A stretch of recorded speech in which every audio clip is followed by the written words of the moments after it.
말씀의 주제는 우리의 신실하신 목자, 우리의 선하신 하나님에 대해서 이 예레미야가 선포하는 말씀입니다. 저희가 살아가면서 종종 기다림의 순간들을 자주 경험하곤 합니다. 예를 들어 카톡 문자 메시지를 보내고 답장을 기다릴 때도 때로는 늦게 오면 답답해하고, 또한 인터넷을 켜고 하고 있을 때 잠깐 느려져도 이제 저희들은 조만감을 가지고, 또 택배도 시킨 택배도 하루가 늦어지거나 몇 시간이 늦어지면 저희 핸드폰을 써서 이 배송 조회를 몇 번이곤 재확인을 하게 됩니다. 현재 저희들이 살아가는 이 세상은 매일같이 빠르게 변화되고, 또 그만큼 사람들은 빠른 정보와 결과를 보는 것에 너무 익숙한 사회가 되었습니다. 어떻게 생각해 보면 좋은 일일 수도 있고, 어떻게 보면 안 좋은 일 수도 있습니다. 예를 들어 신앙생활 또한 세상의 변화에 따라가기를 바라는 신앙인들도 있기 때문입니다. 하지만 그런 신앙은 올바르지 않다고 생각됩니다. 만약 저희들이 주님께 기도를 드린다고 바로 응답되는 것이 아니기 때문입니다. 교회 사역에 열심히 참여하고 헌신한다고 주님이 저희를 특별하게 축복해 주시고 베풀어 주시지도 않는 점을 저희는 경험하고 또 보게 됩니다. 하나님께서는 때로는 저희들이 기도에 즉시 응답하시기도 전에 미리 응답해 주시며, 때로는 기다리게 하실 때가 더 많이 있다고 생각됩니다.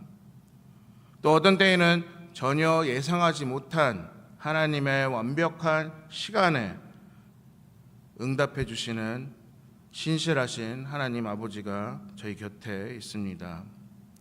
아마도 많은 성도님들이 이런 경험을 하셨을 거라 생각됩니다. 때로는 인내심으로 기도하면서 또 눈에 보이는 변화가 없으면 마음속에서 자꾸 의심이 생기고, 또 기도와 말씀이 마음속에 들어오지 못하게 될 때가 생깁니다.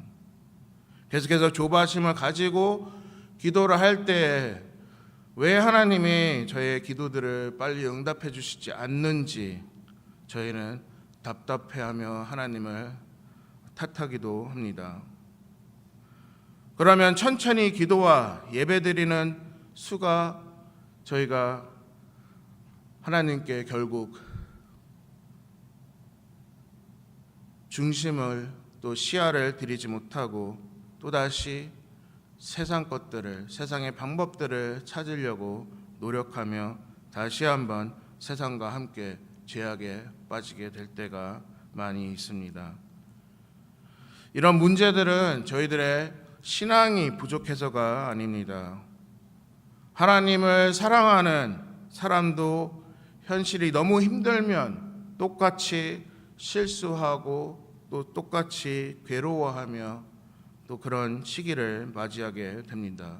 솔직하게 생각해 보면 저희들은 하나님께서 일하시는 방식을 이해 못할 때가 많고, 또 이해 못해야 되는 게 원래 현실이라 생각됩니다. 하지만 믿음의 씨앗을 저희들의 마음에 제일 먼저 심어주신 분은 하나님이시고, 또 십자가를 통해 저희들의 영혼을 죄에서부터 눈뜨게 해주신 분도 하나님이십니다. 아무리 눈으로 주님의 은혜를 보지 못한다 해도, 내면의 변화가 없다 생각해도 주님은 천천히 저희들의 마음에 이 작은 신앙의 씨앗이 자랄 수 있도록 일해 주시며, 또 격려해 주시며 음성을 들려주시고, 또 선한 자들이 될 수 있도록, 열매를 맺을 수 있도록 도와주시고 계신 분이라는 점을 저희는 기억하고 잊지 말아야 하겠습니다. 저희는 눈에 보이는 변화만 기대하지만 하나님은 보이지 않는 곳에서 먼저 저희들 곁에서 역사해 주시는 분이라 생각됩니다. 저희의 마음을 만지시고 최고의 환경을 준비해 주시고 저희가 알지 못하는 길을 이미 열어주시고 계신다는 것 점을 저는 감사를 드려야 하겠습니다. 오늘 본문에서도 예레미야가 바로 이런 어려운 시간을 보내고 있었고 또 그는 하나님의 말씀을 자유롭게 선포하지 못하며 시위대 틀에 갇혀 예루살렘의 바벨론의 포로가 되게 됩니다. 이스라엘 공동체는 계속해서 하나님의 말씀을 듣지 않았고 아무런 희망이 보이지 않는 그 절망의 시기에 하나님은 예레미야를 찾아오시며 오늘 함께 읽었던 본문 3절에서 이렇게 말씀해 주십니다. 너는 내게 부르짖으라 내가 내게 응답하겠고 내가 알지 못하는 크고 은밀한 일을 내게 보이리라. 이처럼 신실하신 목자는 상황이 좋아진 후에 저희를 돌보시는 분이 아닌 가장 어두운 순간에 절박의 순간에 저희 곁을 떠나지지 않으시고 찾아오시며 격려해 주시고 이 상처를 치유해 주십니다. 오늘 이 말씀을 통해 저희들의 기도를 항상 들어주시고 보이지 않는 곳에서 헌신하시며 끝까지 자기 양을 돌보시는 신실하신 목자 하나님 아버지를 저희가 말씀을 통해서 다시 만나고 또 하나님을 더욱 신뢰하고 인내를 가지고 기도하는 주님의 공동체가 되기를 바랍니다. 그럼 함께 말씀을 살펴보겠습니다. 그 당시 남유다는 자신들의 불순종으로 인해 하나님의 심판을 이 바벨론 제국을 통해서 이 침략을 통해서 받게 됩니다. 또한 바벨론 왕의 이 느부갓네살이 예루살렘을 포위하고 있었고 유다의 시드기야 왕은 하나님의 말씀보다는 다른 나라의 이 병사들과 사람들의 의견을 더 신뢰하고 살았습니다. 그리고 전장에서 예레미야는 이스라엘 공동체에게 회개하라고 계속해서 외쳤지만 사람들은 그의 말에 듣지 않고 결국 그들은 이 시위대의 감옥에 갇히게 됩니다.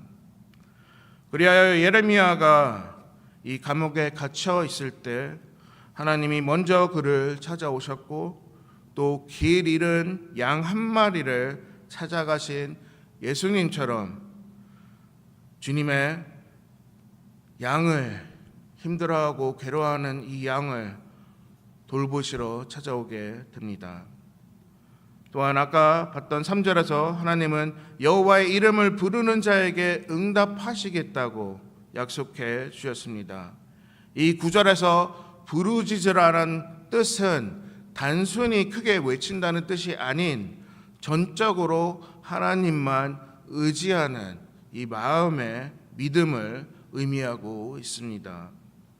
저희들 또한 인생 속에서 한계를 경험할 때 도무지 답이 안 나오고 또 의지할 사람도 없을 때 저희는 하나님 앞에 무릎을 꿇게 됩니다. 저희들의 신앙이 바로 이런 모습이라 생각됩니다.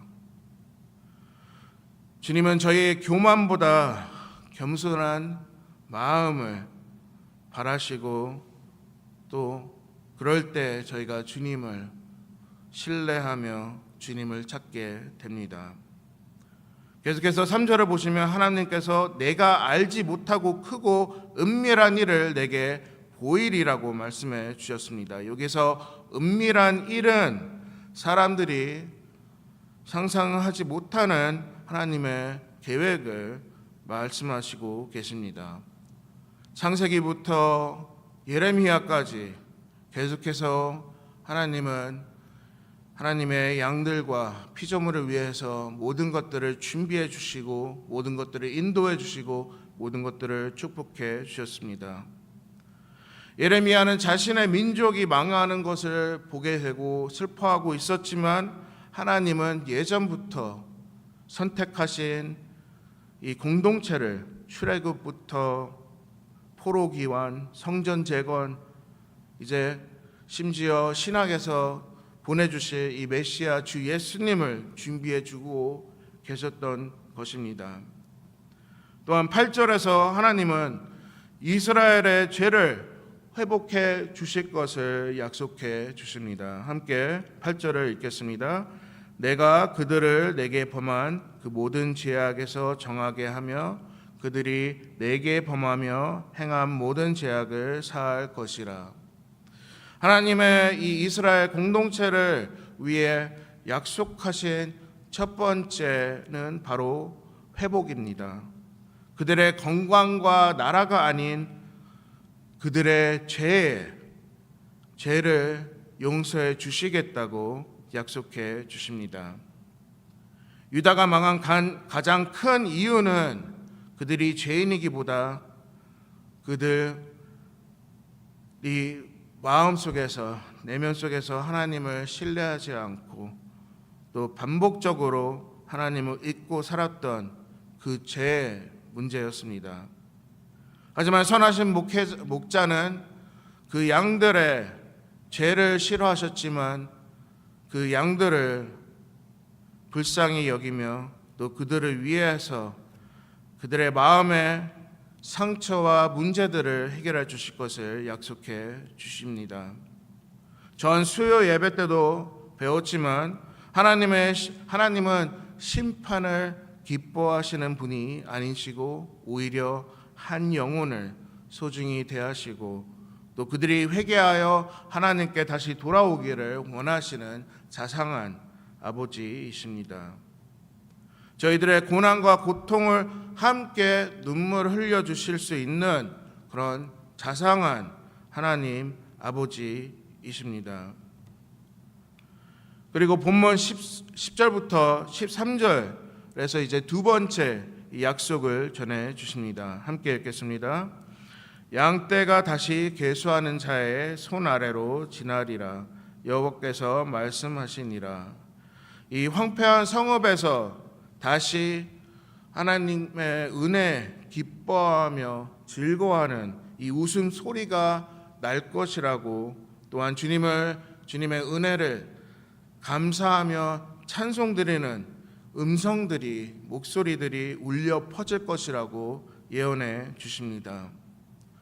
주 신약 성경에서 이 예레미야가 예언한 신실하신 목자, 바로 주 예수 그리스도가 이 두 가지 약속을 완성해 주셨습니다. 요한복음 10장 11절부터 18절 중에 중 14절 16절을 이렇게 말씀해 주셨습니다. 예수님은 나는 선한 목자라, 나는 내 양을 알고 양도 나를 아는 것이 아버지께서 나를 아시고 내가 아버지를 아는 것 같으니 나는 양을 위하여 목숨을 버리노라. 또 이 우리에 들지 아니한 다른 양들이 내게 있어 내가 인도하여야 할 터이니 그들도 내 음성을 듣고 한 무리가 되어 한 목자에게 있으리라. 예수님은 이런 연약한 불쌍한 양들을 위해서 직접 오시고 십자가에서 대신 목숨을 내어주시며 선하신 목자로서 그분의 사명을 감당하였습니다. 주님의 은혜로운 마음을 함께 따라갈 수 있는, 함께 불안 속에서, 고통 속에서 주님의 음성을 들을 수 있는, 주님의 말씀에 순종할 수 있는 그런 자들이 될 수 있도록 저희는 함께 기도하며 또 하나님의 손길을 구원해야 하겠습니다. 말씀을 정리합니다. 사랑하고 소중한 저희 킹스턴 성도 여러분, 하나님은 우리가 생각하는 것보다 더 크고 놀라운 계획을 가지고 계십니다.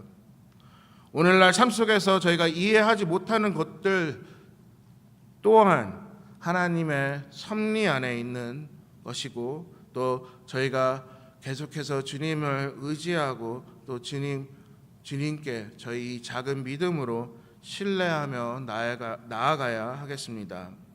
제일 먼저 힘든 고난 속에서 먼저 주님을 찾고 부르짖으며 저희 삶 속에 우선순위가 누구인지 다시 한번 확인하는 시간이 되었으면 합니다.